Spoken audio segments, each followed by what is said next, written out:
नमस्कार, 12 बजे की 12 बड़ी खबरों में आप सभी दर्शकों का स्वागत है और मैं हूं आपके साथ अखंड राय और आप देख रहे हैं उत्तर प्रदेश का तेजी से बढ़ता हुआ digital platform IBC 24 Uttar Pradesh Uttarakhand. 12 बजे की 12 बड़ी खबरें आपको बताते हैं, लेकिन उससे पहले कुछ महत्वपूर्ण खबरें आपको बता दें। कल समाजवादी पार्टी के मुखिया अखिलेश यादव ने संगम गए और वहां पर जाकर के उन्होंने आस्था की डुबकी लगाई। वहां पर पहुंचकर उन्होंने नेताजी मुलायम सिंह यादव के जो प्रतिमा थी उस पर भी माल्यार्पण किया। उसके बाद वो साधु संतों के आश्रम भी गए और वहां पर जाकर आशीर्वाद लिया। इस दौरान उन्होंने श्रम सेवा भी की और श्रमदान भी किया। आपको बता दें, अब उनके संगम में पहुंचने पर जो उत्तर प्रदेश के डिप्टी सीएम है केशव प्रसाद मौर्य ने तंज कसा है और कहा है कि देर आए दुरुस्त आए। आपको सुनाते हैं क्या कुछ कहा है केशव प्रसाद मौर्य ने।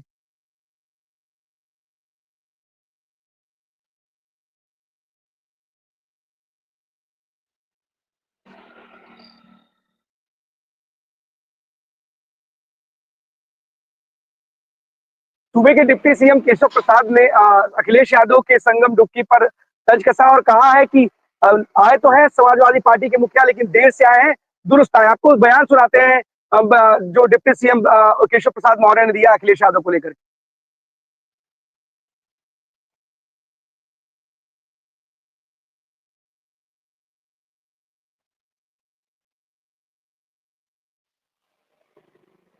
आपको बता दें कि सूबे के डिप्टी सीएम ब्रजेश पाठक ने भी अखिलेश यादव के बयान पर जाने पर प्रतिक्रिया दी है और उन्होंने कहा है कि हम उनके वहां आने का स्वागत करते हैं। दोनों डिप्टी सीएम के बयान को आपको सुनाते हैं कि क्या कुछ कहा है अखिलेश यादव के संगम में जाने पर। जब उन्होंने महाकुंभ क्षेत्र में प्रवेश किया कि स्नान करेंगे तो हम सबको अच्छा लगा, हमने स्वागत किया। लेकिन एक बयान उनका लगातार प्रदेश देश की जनता बहुत गंभीरता के साथ देख रही है और मनन कर रही है। उन्होंने कहा कि संगम तट पर त्रिवेणी में, प्रयागराज में, महाकुंभ परिसर क्षेत्र में कैबिनेट का आयोजित करना राजनीतिक है और उन्होंने मुलायम सिंह जी की प्रतिमा जिन लोगों ने कुंभ क्षेत्र में लगाई है वहां जाकर के उनसे मिलना, क्या ये पॉलिटिकल नहीं है? पॉलिटिकलाइज करना नहीं है? राजनीतिकरण नहीं है महाकुंभ का? भारतीय राजनीति में इस प्रकार की दोरंगी नीति जनता स्वीकार नहीं करती है। अखिलेश यादव जी को अपने गिरेबान में झांकना चाहिए और यह सोचना चाहिए कि एक तरफ आप उंगली उस परंपरा के खिलाफ उठा रहे हैं जो सनातन संस्कृति है, जो सदियों से, सैकड़ों व हजारों वर्षों से परंपरागत ढंग से महाकुंभ आयोजित हो रहा है। जहां तक व्यवस्थाओं का सवाल उन्होंने उठाया, उनसे पूछिए जब उनके कार्यकाल में महाकुंभ का आयोजन हुआ था किस प्रकार की अव्यवस्थाएं थी? गंदगी का साम्राज्य, रैंपेज हुआ था, भगदड़ हुई थी, कितनी जाने गई थी? उनके पास जवाब नहीं है इसका। उनकी विचारधारा ही नहीं है कि सनातन संस्कृति को पुष्पित पल्लवित होते देखें। हमेशा वो नकारात्मक बातें करके लोगों को दिग्भ्रमित करने का असफल प्रयास करते हैं और समाजवादी पार्टी के डीएनए में तुष्टीकरण है। समाजवादी पार्टी की राजनीति में एक वर्ग को खुश करने की बात है। आपने सुना क्या कुछ कहा डिप्टी सीएम ब्रजेश पाठक ने। आपको बता दें 29 तारीख को मौनी अमावस्या और ऐसे में लगातार श्रद्धालुओं का तांता और जन सैलाब उमड़ पड़ा है प्रयागराज में। आपको तस्वीरें दिखाते हैं प्रयागराज से, पर केवल आपको नजरें दिखाई, जहां भी आपकी नजरें जाएंगी केवल आपको लगेगा कि यहाँ श्रद्धालुओं की भारी भीड़ उमड़ पड़ी। और यूपी सरकार सीएम योगी स्पष्ट कर चुके हैं कि 8 से 10 करोड़ मौनी अमावस्या के दिन वहां पे श्रद्धालु पहुंच सकते हैं, इसलिए विशेष इंतजाम किए गए और गाड़ियों पर पाबंदी लगा दी गई है। 5 फरवरी तक ये पाबंदी जारी रहेगी। वहां पर किसी भी प्रकार से कोई भी गाड़ी नहीं जाएगी। अगर वहां पर बात की जाए तो स्वास्थ्य की जो एम्बुलेंस है उनको छोड़ करके कोई भी जो गाड़ी है उस पर प्रतिबंध लगा दिया गया। वो तस्वीरें आपको प्रयाग से दिखाते हैं जो जन सैलाब वहां पर उमड़ पड़ा है श्रद्धालुओं का।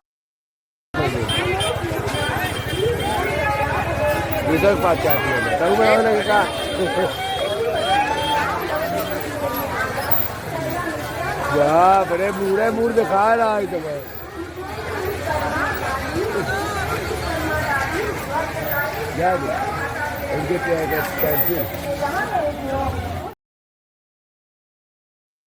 ये तस्वीरें प्रयागराज से थी और आप देख सकते हैं कि कैसे वहां पर जो जन सैलाब है और जो श्रद्धालुओं का वो लगातार उमड़ता जा रहा है, क्योंकि 29 तारीख को सारे लोग जितने श्रद्धालु आते हैं कि वहां आकर के स्नान करें और ऐसा माना गया है कि उस दिन स्नान करने से, दान करने से और तर्पण करने से जो पुण्य है वो मिलता है और लोगों की, जो उनके पूर्वज होते हैं, उनको मोक्ष की प्राप्ति होती है। आपको बता दें, कुछ तस्वीरें ऐसी अयोध्या की भी है, क्योंकि जो लोग प्रयागराज आ रहे हैं, प्रयागराज से वो अयोध्या भी जा रहे हैं और दर्शन करने के लिए, तो वहां की भी आप तस्वीरें देखेंगे तो आपको हैरानी होगी कि लगातार जो श्रद्धालुओं का जन सैलाब है वहां भी उमड़ रहा है। आपको तस्वीरें अयोध्या से भी दिखाते हैं कि लगातार जो श्रद्धालु वहां भी पहुंच रहे हैं।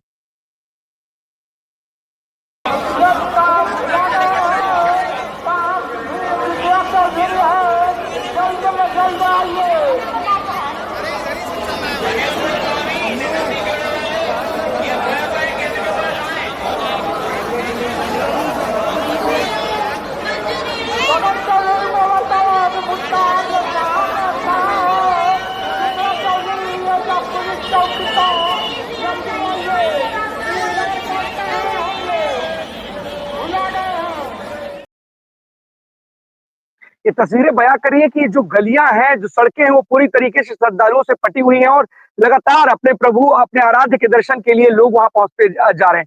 सरयू नदी का तट हो, काशी का तट हो या फिर प्रयागराज, जितने भी जो हमारे यहाँ नदियां हैं, वहां पर लगातार भीड़ उमड़ती जा रही है। जो लोग प्रयागराज नहीं पहुंच पा रहे हैं वो सरयू जा रहे हैं, वो सरयू जो लोग नहीं पहुंच पा रहे वो काशी जा रहे हैं। तमाम ऐसे जो घाट है वहां पर लगातार लोग पहुंचते जा रहे हैं और ये सिलसिला लगातार जारी है। तो इसलिए वहां पर जितने भी लोग हैं, मौनी अमावस्या का एक विशेष महत्व है और इसी विशेष महत्व को देखते हुए वहां पर जो श्रद्धालु है वो लगातार उमड़ रहे हैं।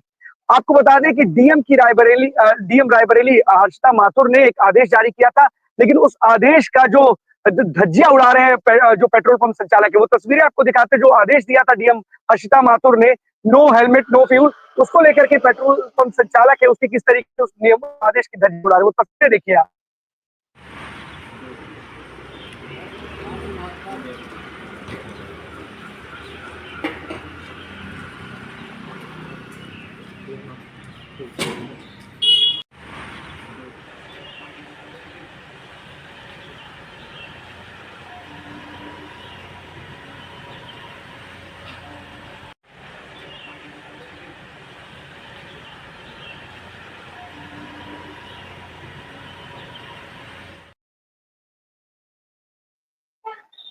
आज ही एक परिवहन विभाग ने एक डेटा जारी किया और जो बढ़ते जो रोड एक्सीडेंट है उसको लेकर के बड़ी चिंता व्यक्त की है, क्योंकि लगातार जो हादसे हो रहे हैं उसमें कहीं ना कहीं उत्तर प्रदेश में इजाफा हो रहा है, करीब 11% हादसे का इजाफा हुआ है। ऐसे में डीएम और तमाम जो शासन की तरफ से जो आदेश दिए जा रहे हैं और उन आदेशों निर्देशों का किस तरीके से पालन कर रहे हैं, ये पेट्रोल पंप संचालक की इन तस्वीरों में साफ देखा जा सकता है। अब चलते अपने सभी सहयोगियों के पास, एक एक करके हमारे सभी साथी स्क्रीन पे जुड़ेंगे और आज की जो बड़ी खबरें हमारे दर्शकों को बताएंगे। आदर्श हमारे साथ जुड़ चुके हैं हरदोई से। आदर्श, कौन सी बड़ी खबर है हरदोई से आज की?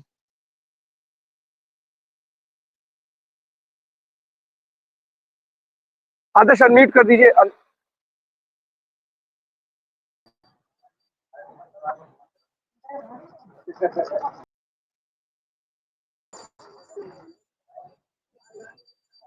जी, असल में मैं बताना चाहूंगा। जी जी, बताइए। असल में मैं बताना चाहूंगा, हरदोई हरदोई जनपद में कल 29 तारीख को मौनी अमावस को लेकर हरदोई जिला प्रशासन ने कमर को कस लिया है और यहाँ उसके बाद में वहाँ पे कुछ रूट को डाइवर्ट भी किया गया है, जिसको ये बिलग्राम क्षेत्र के अंतर्गत बिलग्राम से कन्नौज की तरफ जाने वाले माल वाहक जो है, वाहन ट्रक बीसीएम, ये कन्नौज बाईपास से माधोगढ़ तिवरा कुल्ली होकर कन्नौज से निकलेंगे। और दूसरा सर, इन लोग अगर नहीं बताएं, कन्नौज से बिलग्राम आने वाले माल वाहन जो वाहन है, तो वो डीसीएम वो तिरवा कुल्ली से माधोगढ़ होकर बिलग्राम को जाएंगे। और जिन वाहनों से श्रद्धालु कन्नौज की तरफ से राजघाट मेला जा रहे हैं, उनको जफरपुर मोड़ से मुड़कर सोनारीपुर जाने वाले रास्ते पर अनिलपुर नगराज के मकान के पास सामने खड़े जमीन पर पार्किंग की व्यवस्था की गई है। और सभी वाहन, मोटर, चाहे साइकिल हो या ऑटो हो, चार पहिया वाहन, ई रिक्शा वहीं पर खड़े कर दिए जाएंगे। और जिन वाहनों से श्रद्धालु बिलग्राम की तरफ से राजघाट मेला जा रहे हैं, उनको छिबरा मोड़ चौराहे से 200 मीटर आगे बिलग्राम कन्नौज रोड पर दाहिनी तरफ नंगे स्वामी महाराज की खाली पड़ी जमीन पर पार्किंग की व्यवस्था की गई है, जिसमें वाहन, मोटरसाइकिल सब वहीं पर खड़े किए जाए।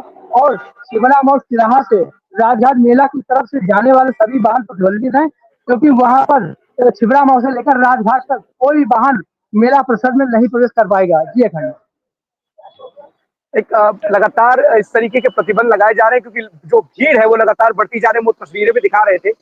क्या आदर्श वहां पर भी जो जी घाट है हरदोई में भी, क्या उन पर भी जिला प्रशासन ने किस तरीके की खास व्यवस्था कर रखी है? क्योंकि ये माना जा रहा है कि मौनी अमावस्या के दिन जो भी श्रद्धालु प्रयागराज या सरयू तट पर जब नहीं पहुंच पाएंगे, वो लोग अब जिस नदियों में जाकर स्नान करेंगे और दान पुण्य करके जो है लाभ कमाने की कोशिश करेंगे। तो क्या है जिस तरीके से पूरे प्रदेश में तमाम घाटों पर व्यवस्था की गई है, क्या जिला प्रशासन ने हरदोई में भी किसी घाट पर कुछ खास व्यवस्था के इंतजाम किए हैं?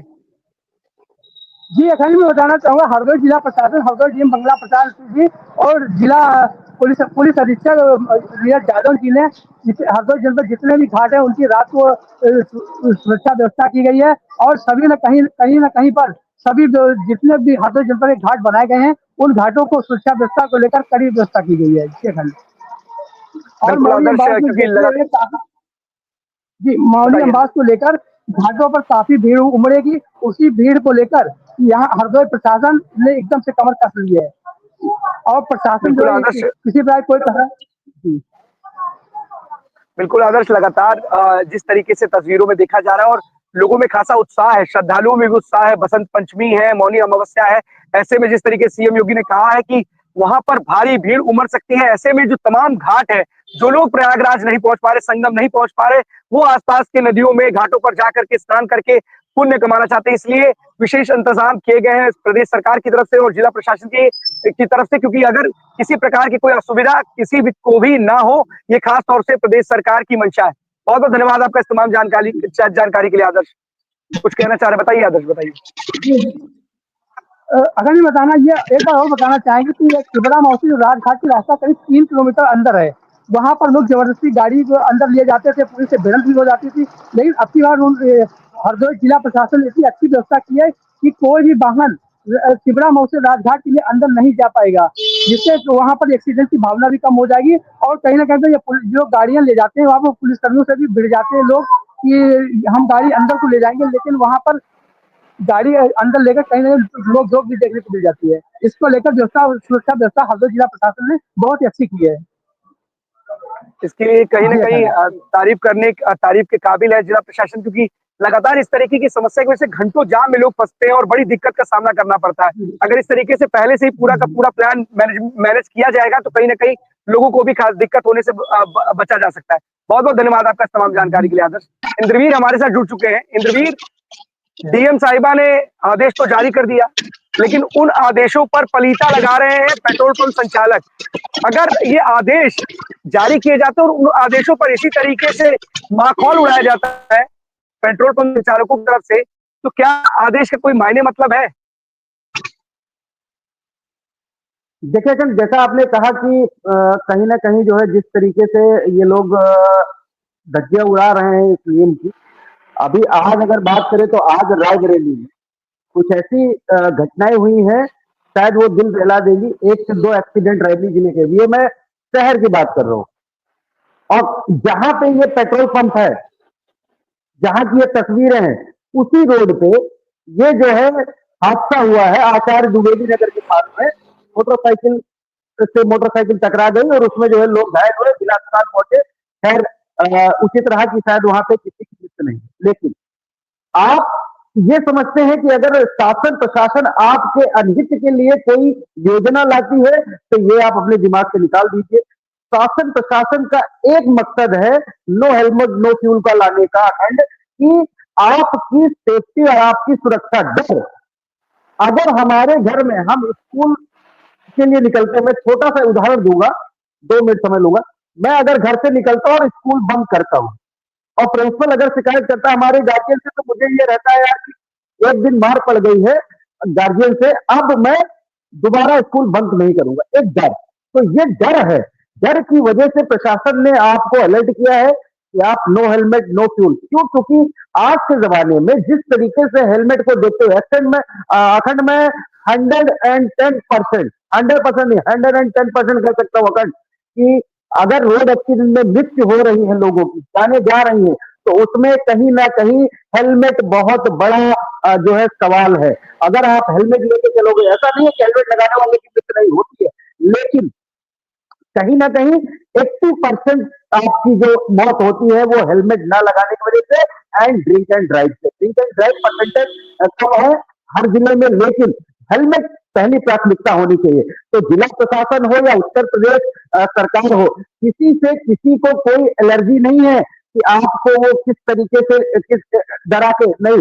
पेट्रोल संचालक का 1 दिन लॉस हो सकता है, 2 दिन लॉस हो सकता है। मैं समझता हूँ आपकी थोड़ा सा इम्पैक्ट होगा आपकी जीडीपी पे, आपकी गवर्नमेंट की जीडीपी। क्या पेट्रोल पे जीडीपी पे उत्तर प्रदेश सरकार के फर्क नहीं पड़ेगा? डेफिनेटली पड़ेगा, लेकिन 1 दिन 2 दिन उसके बाद ये जीडीपी आपकी ऐसे ग्रोथ करेगी। अगर मुझे कहीं जाना है तो डेफिनेटली लोग हेलमेट लेंगे। मैं हेलमेट वाले पॉइंट पे आज भी लोगों का जुगाड़ इतना अच्छा है। अगर मैं बता दूं, लोगों का ये कहना था कि अरे हेलमेट नहीं लेंगे, हम किसी दूसरे से मांग लेंगे। अब जुगाड़ मतलब कुछ होने से पहले लोग जुगाड़ जरूर सोच लेते हैं। जैसे मैं मोटरसाइकिल लेके गया और मैं नहीं, मुझे पेट्रोल नहीं मिलता तो ठीक है भैया 2 मिनट दे दो, लोग दे भी देते हैं, ठीक है। लेकिन क्या इस जुगाड़ से आप अपनी जान बचा पाएंगे? नहीं। तो जिला प्रशासन हो या राज्य सरकार हो, वो आपके भले के लिए सोच रही है कि आप हेलमेट लगे। वैसे ही ये पेट्रोल संचालक, इन्होंने कई पेट्रोल संचालक से कल हमारी बात हुई है। जब मुहिम 26 फरवरी 2025 से लागू हुई तो उसके तहत कई पेट्रोल पंप संचालक जो है डीएम आवास से, कलेक्टर ऑफिस में डीएम आवास से मिले और वहां पे आईबीसी की मौजूद थी। तो उसमें सोल्यूशन भी उन्होंने पूछा और हमने कहा इसको कुछ नहीं कर सकते आप, इससे सीधे से सीधे जो है आप मीडिया के थ्रू या किसी और जो आपके लोग। तो कई पेट्रोल संचालकों ने वहां पे होल्डिंगें बनवाई है बड़ी बड़ी, होल्डिंग के साथ साथ लिखा हुआ है ये सबके लिए नहीं है।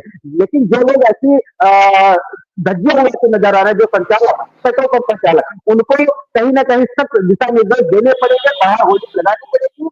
No helmet no fuel. अगर आप नहीं लेके आओगे तो डेफिनेटली आपको फ्यूल नहीं दिया जाएगा। तो अखंड इसका असर देखने को मिलेगा।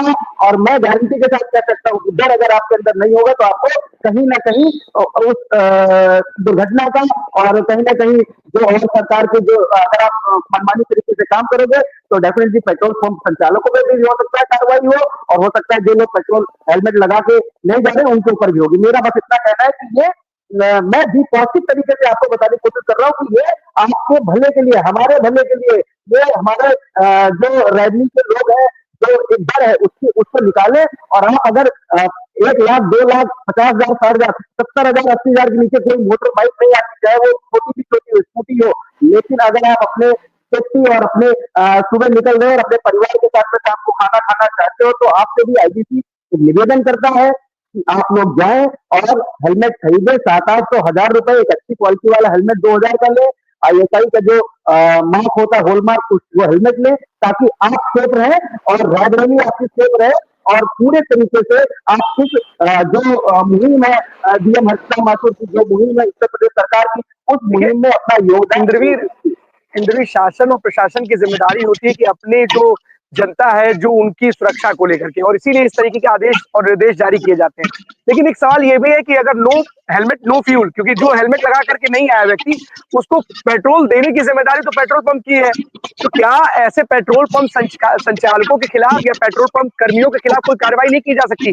मान लीजिए कोई व्यक्ति वहां पहुंचता है और वो हेलमेट नहीं लगाता है, हेलमेट नहीं लगाते हुए पहुंचता है तो उसको तो पेट्रोल पंप मान लेते हैं, पेट्रोल पंप संचालक ने क्या रखा कि पेट्रोल मत देना। अगर कोई कर्मी उसको देता है तो क्या उसके खिलाफ भी कोई कार्रवाई नहीं होनी चाहिए? क्योंकि आदेश तो इस प्रशासन और शासन का है ना, आपके ऊपर जुर्माना होता है अगर आप कोई नियम तोड़ते हैं। तो नियम अगर किसी व्यक्ति ने हेलमेट नहीं पहना है तो क्या जो पेट्रोल पंप संचालक है अगर ये मनमानी करे दे रहे, क्यों दे रहे हैं भाई? कुछ मजबूरी हो सकती है कि थोड़ा बहुत पेट्रोल खत्म हो सकता है, तो इनके खिलाफ कार्रवाई करने के लिए कुछ शासन ने, अगर नहीं तो क्या जिला प्रशासन ने किसी तरीके कोई कदम उठाया है? देखिए जैसा कि 26 जनवरी 2025 से ही ये लागू हुआ है और सुबह टिल 12:21 मैं आपको अवगत करा दूं, क्योंकि किसी भी चीज पे शिकंजा कसना डेफिनेटली डीएम हो या एसपी हो या जिले के जो अन्य अधिकारी हैं उनके लिए मैं बिल्कुल मैं सपोर्ट नहीं करता हूँ। आप जानते हो मेरी पत्रकारिता में किस तरीके की पत्रकारिता करते हो, ये मुझे बताने की जरूरत नहीं। लेकिन इस मुहिम में हमारे लोगों से अगर किसी की सेफ्टी हो रही है तो डेफिनेटली उसमें सपोर्ट करना हमारा दायित्व है। मैं हमेशा कहता हूँ हमारा दायित्व है। तो अखंड मैं यही कहना चाहूंगा इतना सही कि इस मुहिम में डेफिनेटली डीएम हर्षिता माथुर और जिले के जो आला अधिकारी है वो सख्त भी होंगे। और हेलमेट परसेंटेज मैं आपको फिर लाइव दूंगा और फिर आपको रिजल्ट दिखाऊंगा रायबरेली का कि एक समय ऐसा आएगा कि नो हेलमेट नो फ्यूल की मुहिम में 100% लोग हेलमेट लगा के जाएंगे और उनको फ्यूल ही मिलेगा, अदरवाइज इससे चाबुक भी चलेगा।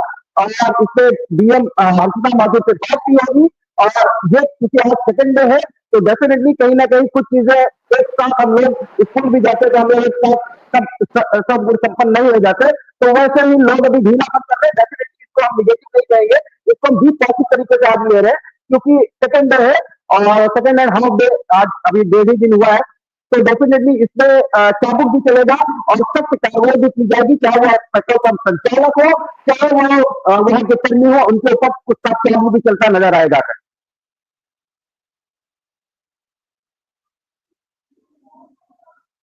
बिल्कुल इंद्रवीर, कार्रवाई की जरूरत है क्योंकि देखिए मनमानी तो करते रहते हैं ऐसे पेट्रोल पंप संचालक है और प्रॉफिट और लॉस का ही पूरा बिजनेस है। बिजनेस में प्रभावित होगा तो कहीं ना कहीं कुछ लोग बिजनेस में प्रभावित होने की वजह से इस तरीके के कहने की कोशिश करते। कहाँ दिख रहा है कोई? आप किसी के सीसीटीवी फुटेज तो चेक नहीं करवाते इस, लेकिन कहीं ना कहीं अगर ये तस्वीरें आई और आपने दिखाई है तो कहीं ना कहीं मुझे लगता है कि पेट्रोल पंप संचालकों के खिलाफ भी कोई कार्रवाई होनी चाहिए क्योंकि डर उनके अंदर है कि क्यों फाइन लगाया जाता है, जुर्माना इसीलिए लगाया जाता है कि लोग आगे चलकर इस तरीके कोई गलत कदम ना उठाए, कोई रूल को वोलेट ना करे। अगर पेट्रोल पंप संचालकों के खिलाफ भी इस तस्वीरों के बाद कोई कार्रवाई होगी तो शायद हो सकता है कि उन लोगों में भी जो जागरूकता है वो फैलेगी और इस तरीके के वो जो काम करने से परहेज करेंगे। बहुत बहुत धन्यवाद आपका तमाम जानकारी के लिए इंद्रवीर। जितेंद्र हमारे साथ जुड़ चुके हैं बस्ती से। जितेंद्र, कौन सी बड़ी खबर है बस्ती से आज की? अखंड, बस्ती से बात की जाए तो इस वक्त की बड़ी खबर अगर बात की जाए बीते 25 तारीख की बात की जाए तो एक वकील थी, एक वकील को जिनका अपहरण कर लिया जाता है। अपहरण करने के बाद उसको गाड़ी में ले जाके मारा पीटा जाता है और फिलहाल तो जो है पीएम रिपोर्ट में भी कुछ खुलासा हुआ है कि लगभग 23 से 24 लगभग कुछ ऐसे निशान उसके शरीर पे मिले हैं, जैसे सरिये से मारा गया है, कुछ और भी हथियार उसमें यूज किए थे जिससे मारा गया है। वकील की किस तरह से अपहरण करके उसकी जो निर्मल हत्या कर दी गई है। और अपहरण करने के बाद अखंड सबसे बड़ी बात यह है कि जो अपहरण करता है लगभग वो 7 से 8 की संख्या में लोग थे।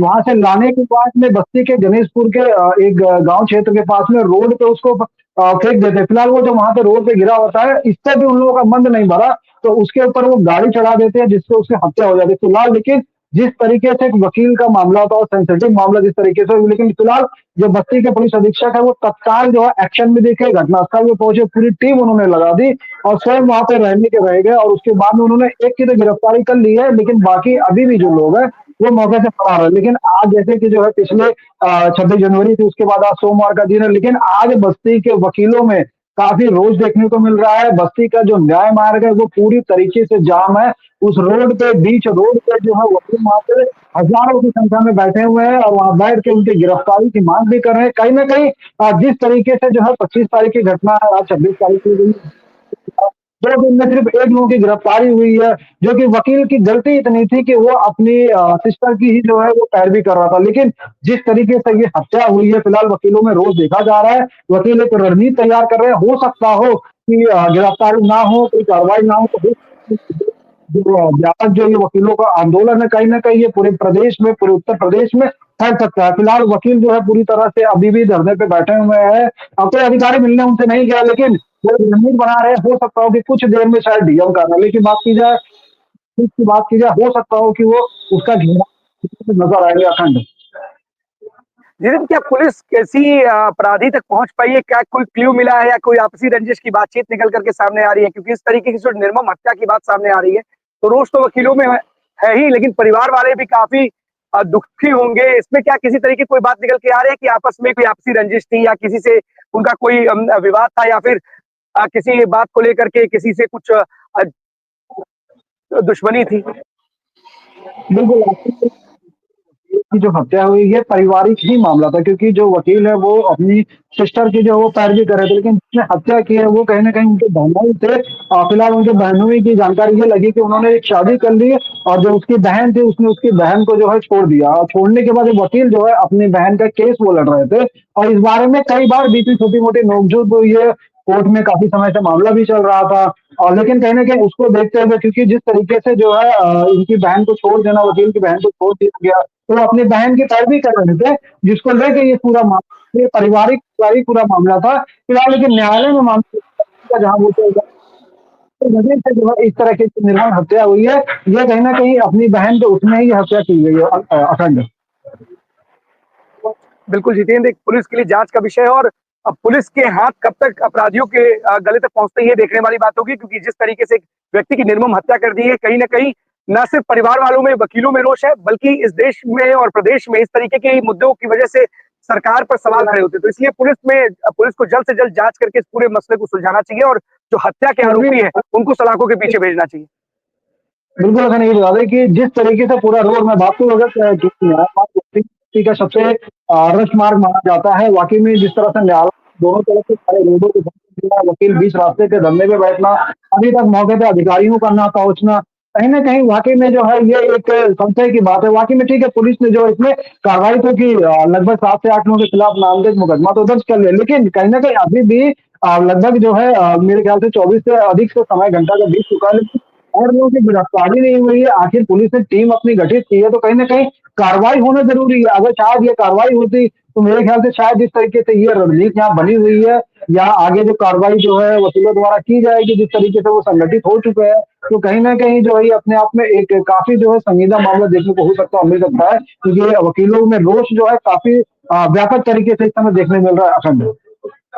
जितेंद्र, सही बात है। अगर 7 से 8 नामजद लोग हैं तो, और अगर पुलिस ने अभी तक पुलिस के हाथ खाली हैं और इनमें से किसी की भी गिरफ्तारी अगर नहीं हुई है तो सवाल जरूर खड़े होंगे। लेकिन पुलिस इन लोगों को जल्द से जल्द गिरफ्तार करे और जो असली दोषी हैं उन्हें सलाखों के पीछे भेजे, क्योंकि कई बार ऐसा भी होता है कि लोग नाम तो दर्ज करा देते हैं, लेकिन कभी कभी ऐसा होता है कि वो लोग इसमें शामिल नहीं होते। तो किसी बेगुनाह को जल्द में, कहते हैं ना कि एक ऐसा ट्रायल ना हो जाए जिसकी वजह से बेगुनाह फंसे, लेकिन जो असली अपराधी हैं उनको जरूर सलाखों के पीछे भेजना चाहिए और जल्द से जल्द इस पूरे मामले का, इस हत्या का जल्दी से जल्दी पुलिस को पता लगाना चाहिए। बहुत बहुत धन्यवाद आपका इस तमाम जानकारी के लिए जितेंद्र। आपको बता दें कि आज अमित शाह, देश के गृह मंत्री अमित शाह आज प्रयागराज में होंगे और सीएम योगी भी वहां पर होंगे। जो वहां पर सीएम योगी और अमित शाह जाकर के स्नान करेंगे संगम में, उसके बाद साधु संतों के जो आश्रम है वहां भी जाएंगे और हनुमान जी के मंदिर में पहुंचेंगे। आज वहां पर क्योंकि लगातार जिस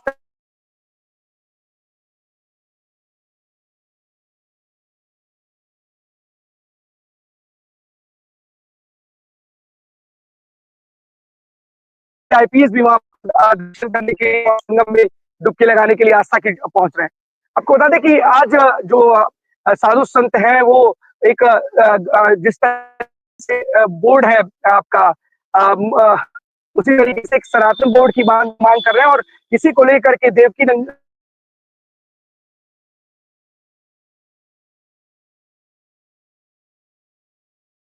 जो सनातन बोर्ड है वो किस प्रकार से होगा और कौन कौन सी उस बोर्ड के अंदर क्या क्या चीजें गठित हो सकती हैं, इसको लेकर के तमाम जो साधु संत हैं और जो 13 अखाड़े हैं और जो सन्यासी हैं वो आज इस पर मुहर लगा सकते हैं और आज वहां पर इस बात को लेकर के, इस बात में अपनी मुहर लगाएंगे कि सनातन बोर्ड भी होना चाहिए, क्योंकि सनातन बोर्ड को लेकर के लंबे समय से मांग उठाई जा रही है साधु संतों की तरफ से। ऐसे में जिस तरीके से आज एक ये बैठक है सनातन धर्म की और सनातन बोर्ड को लेकर के, ये धर्म संसद जो चलेगी, इसमें ये साफ हो जाएगा कि आज इसका जो प्रारूप है इस पर क्या कुछ साधु संतों का कहना, और अध्यक्षता जो है वो देवकी नंदन ठाकुर है। आपको बता दें मथुरा से भी एक खबर आ रही है, यहाँ पर नॉनवेज की डिलीवरी को लेकर के जो साधु संत हैं वो अब काफी आक्रोशित है और उनके मन में रोष है कि नॉनवेज जो है मथुरा में डिलीवर ना हो और नॉनवेज पर प्रतिबंध लगाया जाए। लगातार इस तरीके की मांग जो है वो उठ रही है साधु संतों की तरफ से नॉनवेज को लेकर के, क्योंकि देखिए काशी हो, अयोध्या हो, तो मथुरा को भी इस तरीके से धर्म नगरी के रूप में साधु सन्यासी मानते हैं। ऐसे में नॉनवेज को लेकर के वो बार बार अपना आक्रोश और गुस्सा दिखाते हैं और इसी को लेकर के जो मथुरा के जो साधु संत सन्यासी हैं उन्होंने कहा है कि वहां पर इसको पूर्ण रूप से प्रतिबंधित कर देना चाहिए। हमारे साथ बिजनौर से मोहम्मद इमरान भी जुड़ चुके हैं। इमरान, कौन सी बड़ी खबर है बिजनौर से आज की?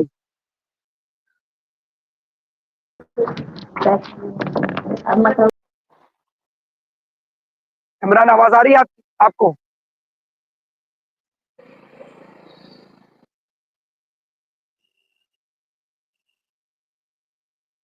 इमरान से ही करेक्ट होंगे, लेकिन आपको बता दें कि लगातार जो साइबर ठग हैं वो लोगों को अपने जाल में फंसाने के लिए लगातार नए नए तरीके अपना रहे हैं और प्रयागराज में महाकुंभ चल रहा है और महाकुंभ को देख करके पूरे जो साइबर ठग है वो एक्टिव है।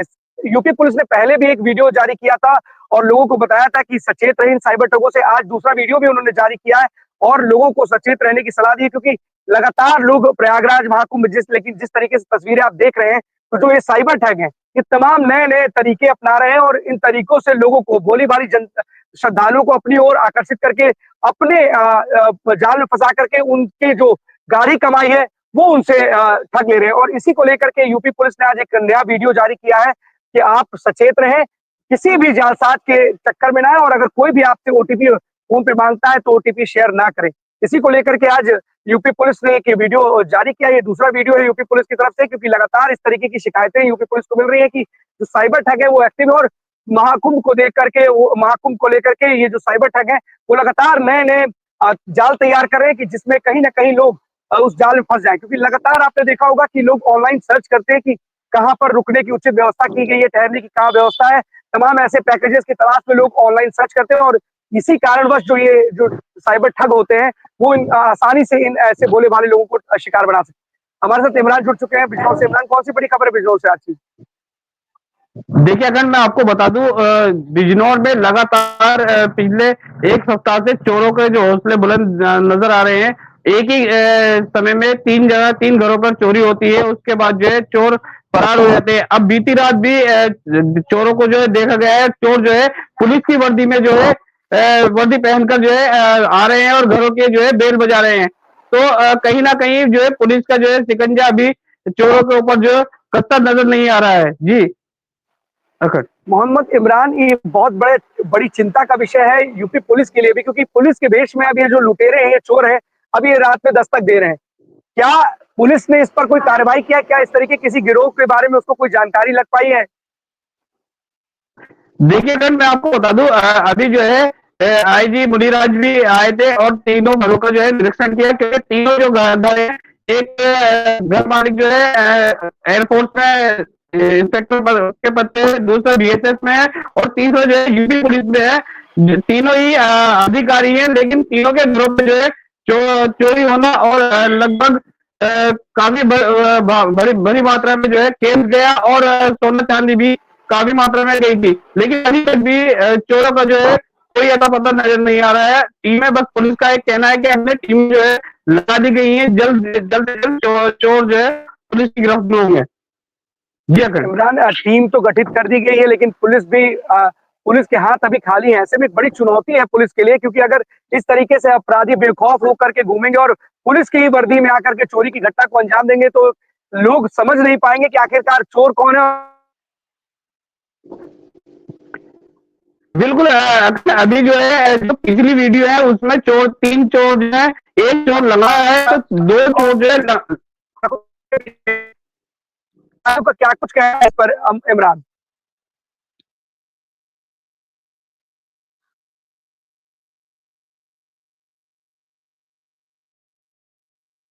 इमरान से संपर्क नहीं हो पा रहा, नेटवर्क